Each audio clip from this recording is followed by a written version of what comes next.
নাস্তার সময় হয়ে গেছে। এনে ধর, তাড়াতাড়ি খাই আবার কাজে লাগে পর। ভাই নাস্তার টাইম তো আধা ঘন্টা, খাইয়ে দেয় আধা ঘন্টা রেস্ট নিয়ে তারপরে কাজ শুরু করবানি। কথা কম বলে চুপচাপ খাবার খা। শালারে ফু দিলে উড়ে যায়, এমন ভাব করতেছে সে যেন মিনিস্টার। এ তুই কই যাচ্ছিস? আই একসাথে বসে খাবার খাই। ভাই তুই এই জায়গায় শান্তিতে আধা ঘন্টা বসে খাবার খা, আমার বিষয় নাক গলাইস না। শালা যাই কই। এই কাজ করবি নে নাকি খাবার পাই বাড়ি চলে যাচ্ছিস? আরে শালা রাগগে দিন এই খাবারটা খেয়ে নে।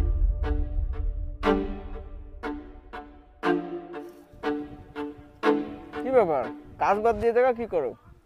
এই ওকে খাবার দাওনি? হ্যাঁ মালিক, আমি তো সবাইকেই খাবার দিয়েছি। এই খাবার পাইছো তাহলে এনি কি আরো যাই খাও। হ্যাঁ মালিক, আমি খাবার পাইছি আর আমার খাবারটা খাওয়াও শেষ। কি তোমার খাওয়াও শেষ? বাবা আমি খাইনি। আরে বাবা আজকে দে মুড়ির সাথে গুড়ও দিছে, ভালো হইছে, আজকে ভালোই জমবে নি। অনেকে তো এখনো খাওয়া শুরুই করেনি, তোমার খাওয়া এত দ্রুত শেষ হলো কিভাবে? আরে বাদ দেন না মালিক, আমি খাইছি বা না খাইছি এই কথার কোনো মানেই হয় না। আরে শালা ও মালিকের সাথে কি কথা কয়, ওর কি আরো খাবার লাগবে নাই? তাহলে তুমি এখানে কি করতে আইছো? মালিক নাস্তা করার জন্য আপনি যে আধা ঘন্টা সময় দিয়েছেন, ওই আধা ঘন্টার সময় আমি আরো কিছু কাজ করতে চাই, তার বিনিময়ে আপনি আমার আর কিছু টাকা বাড়াই দিন। বাহ, লেবার তো তোমার মতোই হওয়া উচিত। আচ্ছা ঠিক আছে, ওই পাশে 1000 ইট ফালানো আছে, ওই ইটগুলো সুন্দর করে সাজায় রাখো, আর তার বিনিময়ে তোমাকে আমি কিছু টাকা বাড়াই দেবো। হ্যাঁ মালিক, আমি এক্ষুনি কাজ শুরু করে দিচ্ছি। হ্যাঁ যাও যাও। শোনো, যাই দেখো তো ও খাবার খাইছে না ফেলাই দিছে। যদি দেখো খাবার ফেলাই দিছে, ওর কানের পরে একটা লাগাই দিবা, আর এক্সট্রা যে কাজ করতেছে এর জন্য কোনো টাকা দেওয়া হবে না। ঠিক আছে মালিক, আমি এখনই যাচ্ছি।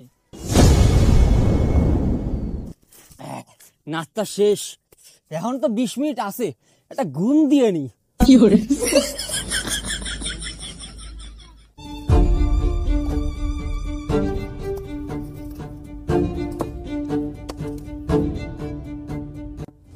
ও না খায় অনেক কি কাজ করে, যা করে করে রাখবে দিন, আমি একটু ঘুম দিই।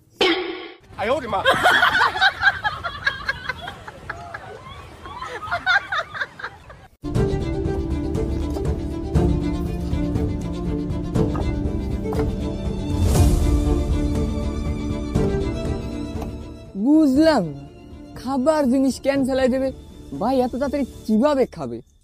না, আমার মনে হচ্ছে শালা কিছুটা ফোন দিয়ে আটিছে।